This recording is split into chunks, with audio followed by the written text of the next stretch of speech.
it's quite an auspicious one in a way, in that this is my first ever talk through Zoom to Sangha Night. I've given several when we were all in the Buddhist Centre in the old days. No doubt those days will return shortly. But this is the first time I've done this via Zoom. So it's very nice to see so many of you here. So the title of this evening's talk, the last one in the series, is "The Age of the Lone Wolf is Over." Now, I could just start by disappointing you all to say that actually wolves are not going to figure very highly in this talk. What this talk could be entitled, and I quite like as a title almost, is that no man is an island. That very famous 16th century, I think it was 16th century, quote from John Donne, who was a Christian poet, I believe. But actually the sentiments in that quotation, and indeed that poem that the quotation comes from, are very pertinent to the subject of this evening's talk. And by and large, the subject of this evening's talk is the spiritual community as a vehicle for change. And the source materials for this, for those of you who would like to explore and take this topic further, is a vast, vast topic, and I'll only just be cherry picking a few points for you this evening. The source material is Sangha's book, What is the Sangha? As you can just about see here. So this is a very, very good book written by our founder, Sangha. And there's also a talk on Free Buddhist Audio entitled A Buddhist Approach to Current World Problems. So if you're interested in exploring this further, then do look that talk up on Free Buddhist Audio. It's free to everybody. If you don't know how to navigate Free Buddhist Audio, then do just ask in the team meetings or something. Somebody will be able to help you with that.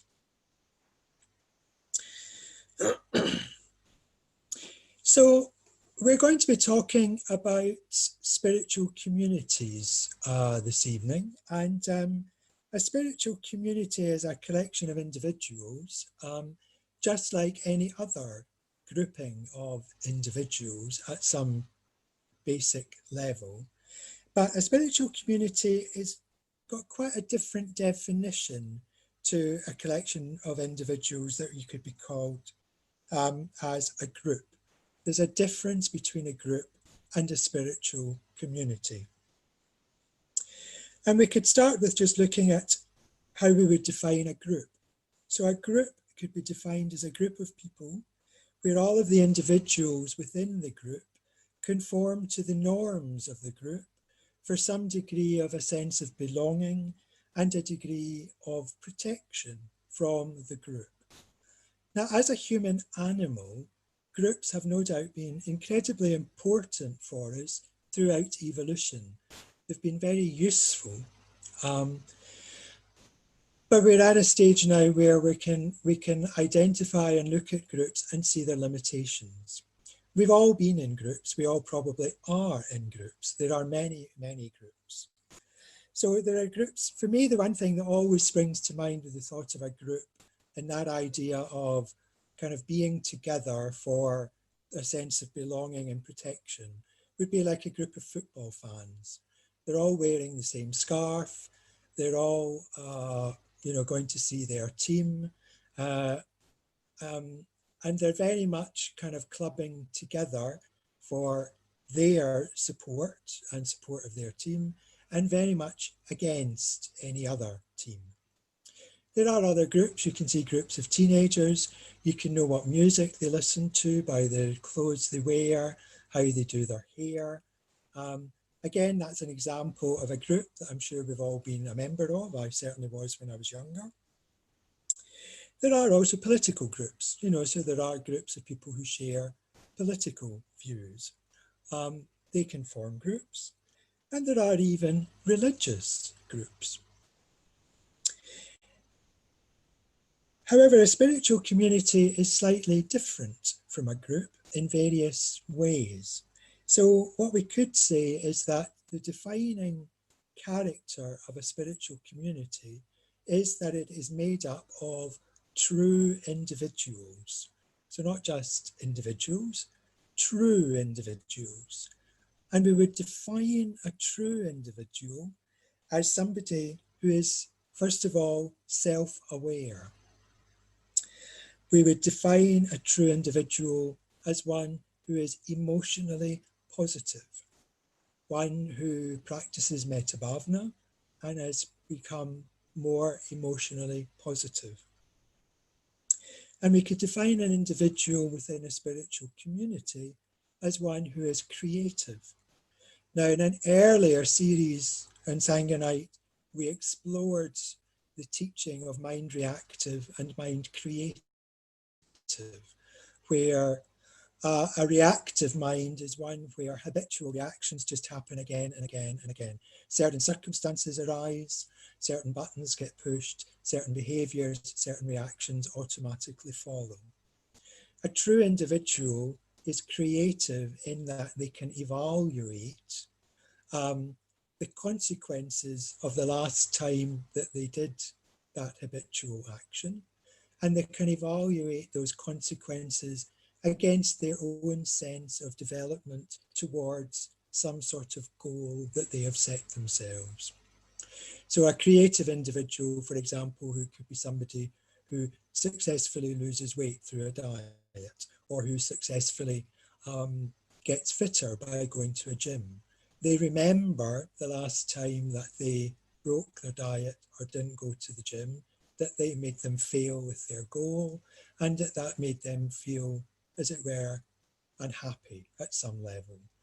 And so a mixture of remembering and awareness and having some sort of sense of purpose or some sort of direction or some sort of goal allows us to have creative minds. So the particular direction that we're interested in this evening, and as Buddhist practitioners, is to develop towards enlightenment, towards becoming a bodhisattva. That's what we're trying to do as practicing Buddhists. And that's the area of the creativity that we would be looking at. So a spiritual community from a Buddhist perspective would be made up of individuals who have creative minds in terms of their own spiritual development. You could say that a creative mind is a mind that is not determined or in thought or action by previous psychological patterns of either themselves or of others.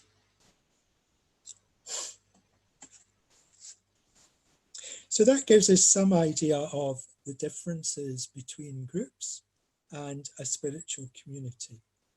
But it's quite an interesting question in terms of, well, what stops a spiritual community becoming a group?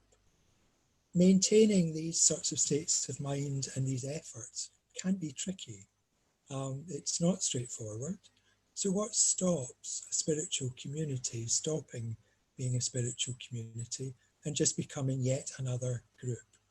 These forces can be quite subtle, and it is possible for religious groups to eventually just become another group. And there's one thing, you may want to discuss this in your groups, but there's one thing I think is absolutely key to preventing spiritual communities from becoming just another group, and that is the earnest and authentic practice of all the individuals within that group. If the individuals in the group let their practice drop, then there is a danger that that spiritual community would kind of become more like any other group. So individual practice and individual striving, honestly and earnestly, is key to the establishment and maintenance of spiritual communities. So if we think about, the topic of the series, which is the predicament in the world, and our bodhisattva response to it. All of us, I'm sure, here do feel concerned about the state of the world, and many of us will feel somewhat powerless to act. There's kind of two responses that are common when we're faced with the enormous challenges facing us in the world. One is to kind of ignore them, to withdraw from them, to just kind of hope that they go away, hope that somebody else fixes them, and hope that they don't come too close to bother me. A kind of head in the sand approach, which is very common. I know I'm prone to it myself.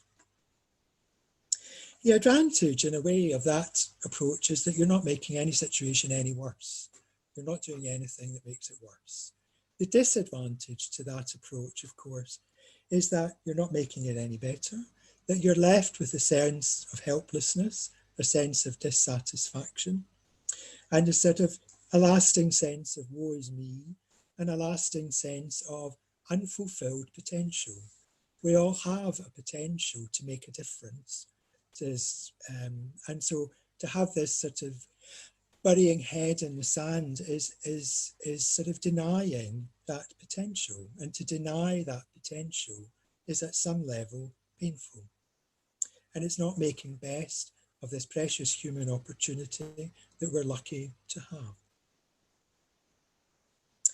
The other option is to throw yourself wholeheartedly into action, to try and alleviate whatever the particular area that you think is the biggest problem.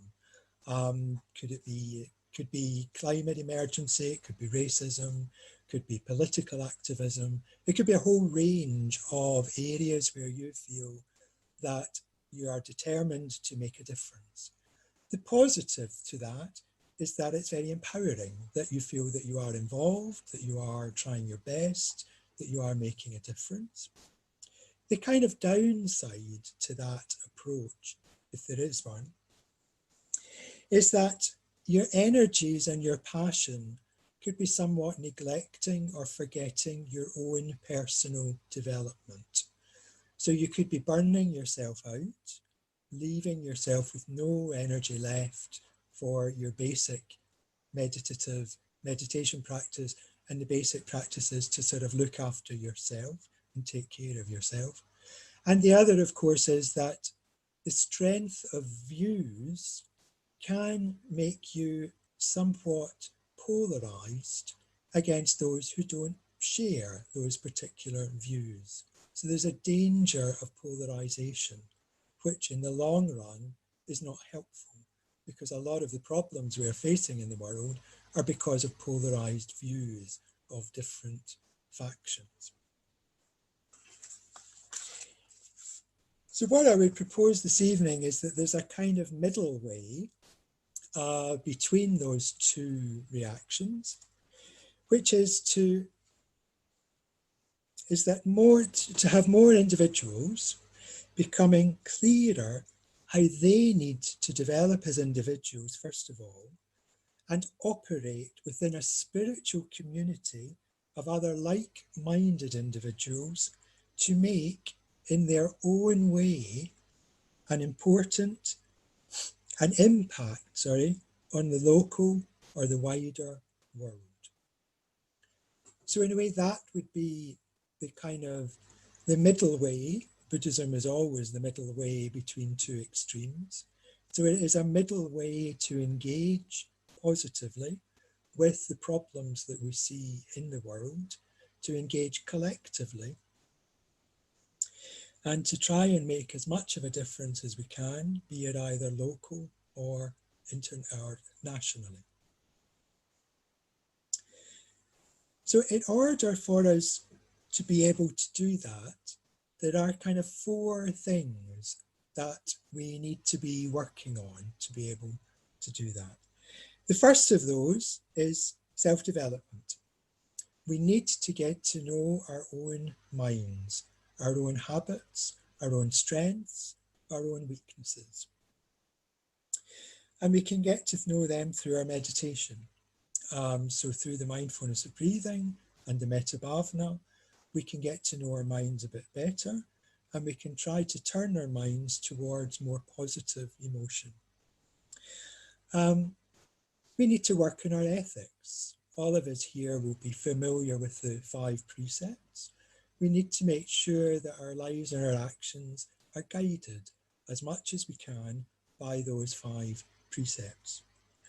The other thing which is very helpful is to lead a more simple life, a life that gives us enough space for study and meditation and reflection in order for all of those other qualities to flourish and to emerge.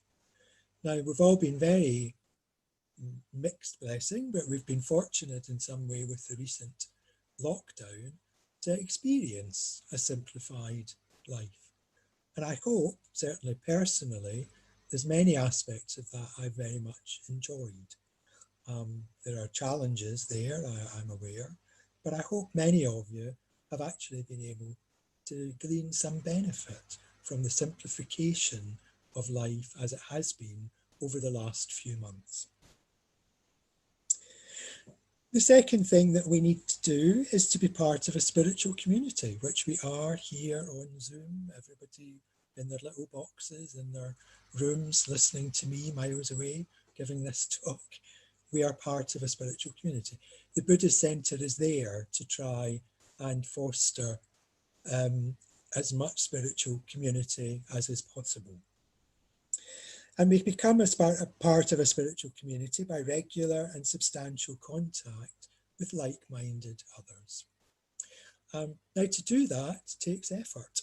There are, when we're normally going backwards to the Buddhist Centre, there are many other challenges and other requests for our time in our lives. It can be difficult, it can be challenging to commit the time to come along to the Buddhist Centre and to be part of a spiritual community. But if we don't, there would be no spiritual community.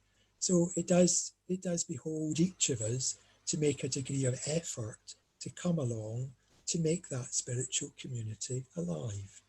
We all play our part to make that community. So at the moment there are 39 of us, I think it looks like on here.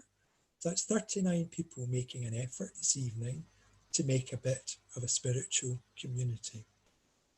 And that bears fruit. That's important. It's important. The second thing within a spiritual community is to engage in real communication. Communication is a huge topic. So the kind of communicative norm of a group would be somebody saying something that is in keeping with the group's values and everybody else agreeing. In a spiritual community, what we'd be looking for would be much more honest, truthful, wholehearted communication, and communication infused with metta, care and compassion for the person that we're speaking to. Now, that doesn't mean that it's all yippy-dippy, hippie, trippy, lovely, lovely. What that means is that at times we have to be brutally honest. And these can be quite challenging. They can be challenging to do, and they're certainly challenging to hear. But actually, that honesty done from a position of metta is both helpful to you and to the person hearing it. I've been the recipient of some honest feedback, and it's been incredibly helpful for my spiritual development. And I know that was the nature, that was the way that it was delivered. It wasn't delivered because for any other reason. It wasn't delivered to bring me into line with the norms of the group. It was delivered to me because somebody was interested in me developing as best as I can. And they could see things in me or habits or traits in me that at the time I couldn't. And in a way, that's the sorts of levels of communication that is helpful within a spiritual community. Not all the time, not every day, we can have perfectly ordinary chats, but when it's needed, and occasionally, open, honest communication for the benefit of the other person is essential for the maintenance of the values and goals of the community. Now, the last two things we do are kind of two sides of the same coin. They're listed as to be withdrawing from unhelpful groups, and to be encouraging individuality within all groups that we belong to. So we all belong to groups. We belong in workplaces with colleagues. We belong in family groups. We belong with the groups of friends who may not be coming along to the Buddhist Center out with that sort of sphere. We all have lots of groups that we belong to. So it's important that, again, motivated largely by positive emotion and a willingness for the development, that if we find the group is not helpful for our development, we don't blaze in there and tell them, you're not helpful for me, I'm off. But maybe we just gradually withdraw our support over time from them until such times as it just sort of drifts away. We can do, I was thinking, certain groups of friendships I've been members of have been very negative. The humour was very, very negative. We all joined in. We would be negative about ourselves, we'd be negative about other people in the group for the purposes of humour. It would be quite, in its own way, we'd be quite joining. We would, it would sort of bond people together. But I'm sure you can imagine the sort of situation. It's just not particularly helpful and can become quite painful, actually, when you start making changes to your life. So one thing would be to just maybe not go along or meet that group as often. The other thing you can do is, if you can't do that, is to try and not join in as much as you may be used to, or to try to counter that. So if people are saying negative things about somebody, another member of the group, or about yourself, try and think of something positive about that person and say, well, that may well be true, but I really appreciated last week when they lent me £5 when I lost my wallet, or whatever it might be.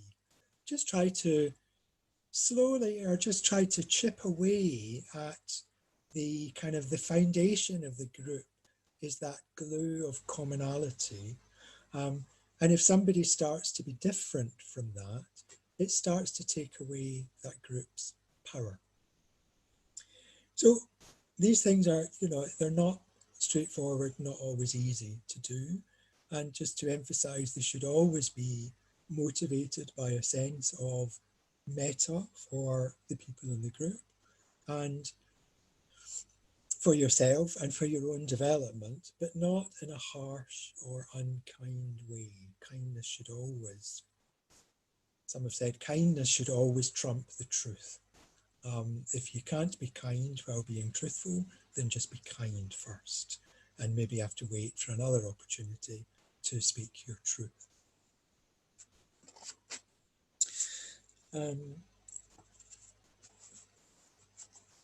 So running a bit short of time. So in summary then, just to jump ahead, true individuals working cooperatively in different ways can bring about significant changes.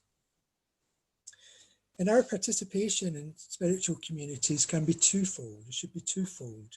There should be an inward component, which is the focus on our own development, and an outward focus, which is being kinder in our relationships, first and foremost, the people that we meet and see and interact with, being kinder, and leading to being purpose or engaging in purposeful activity for the benefit of the world. So just to quickly wrap up, so from a dharmic perspective, the world problems face us with sort of two responses that we often fall into. One would be helplessness, as I mentioned, despair, and the other would be the lone wolf in the title of the talk, of trying to save the world.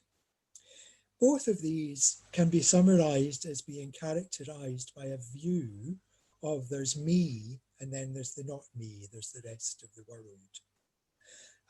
The Buddha has a lot to say on views, and they're very, very important that we see and understand our views and challenge those that need challenging and amplify those that are helpful.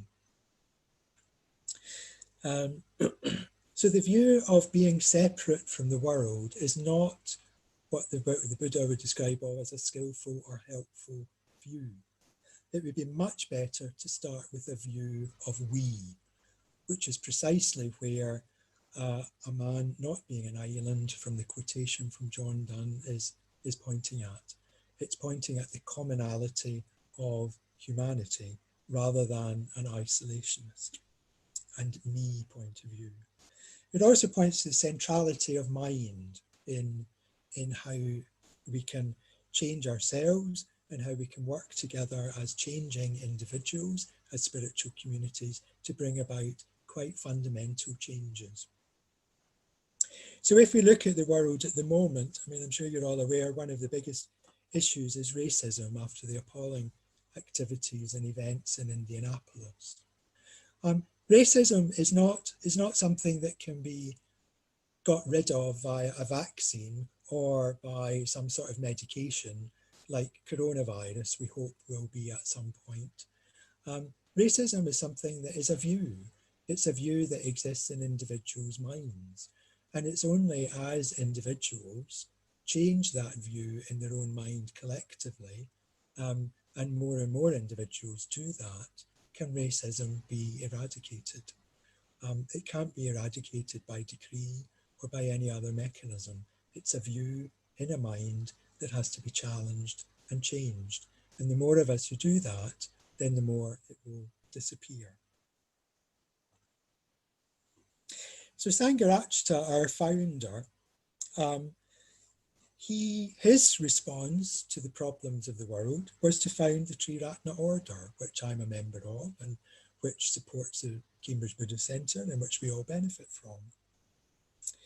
So the Triratna order was founded by Sangharakshita in terms of establishing the conditions for bodhisattvas to arrive in the West, for bodhisattvas to arrive in the world. He set up the conditions. The work to make that happen is ours. So on that note, a few minutes late, I shall draw my talk to a close, and I shall give you a couple of questions that you may like to explore in your groups. So one question was to think of examples of groups or organizations that you think are compatible with self-development, or conversely, those that you don't think are compatible with self-development. And a second question you may want to explore: do you agree that networks of spiritual communities can exert an influence on the world? So thank you very much, and enjoy your discussions in your groups.